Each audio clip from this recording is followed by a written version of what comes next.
Mga kapatid.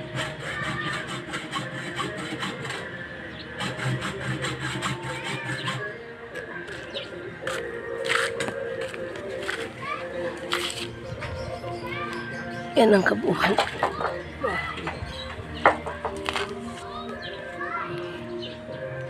Ayan. Ayan, inaayos niya. Yung naging bintana. Tapos nagmitana, diba kaya ng konti para maging maliit ang bintana dito sa kabilang sa may tindahan. Ito, palakihan ito. Katulad yung kalaki.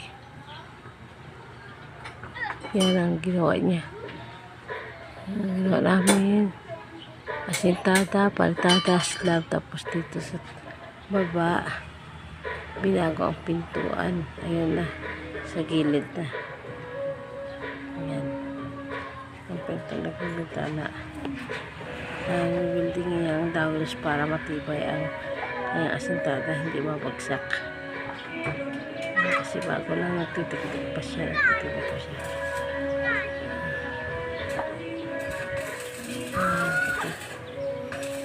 Maganda kami po. Maganda tangali pala.